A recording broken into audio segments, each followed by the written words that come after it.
සුබ දවසක් යාළුවනේ.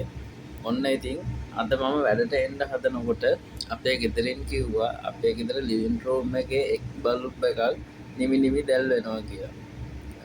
ඉතින් මං ඒක පරීක්ෂා කළා. පරීක්ෂා කරලා මං හිතුවේ ඉස්සෙල්ලා මේක බල්බ් එකේ ප්‍රශ්නයක් කියලා. බල්බ් එක මාරු කළා. ඒත් ඉතින් ඒ ලෙඩේ ඒ විදිහටම තිබුණා.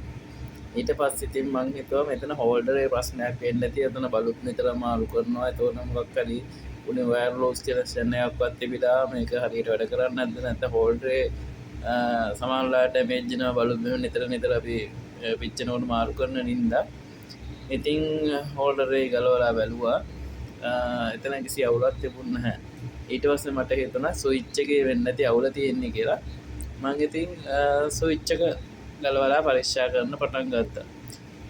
ඔයාලා දකින්න ඇති දැන් මේ ස්විච් එක ගලවනකොටත් අර ලයිට් එළිය නිමි නිමි දැල්වෙනවා පෙනුණා.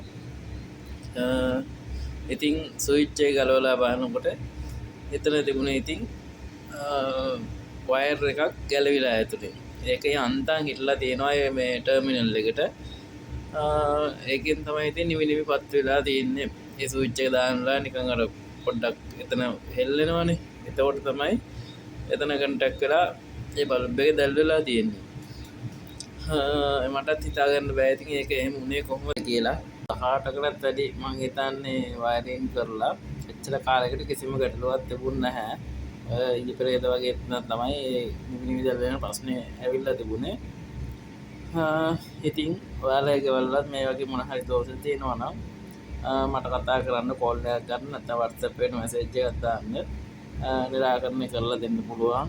ඒ වගේම තමයි නිවාස වයරින් කිරීම single pace three pace wiring කිරීම ඒ වගේ දේවල් කරනවා.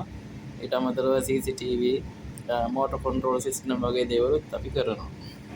ඒ වගේම සිවිලින් ෆෑන් වතුර මෝටර් වඩු මැෂින් වල මෝටර් ඇඹරුම් යන්ත්‍ර වල මෝටර් වගේ දේවල් වල රිපෙයාර් කරනවා අපි.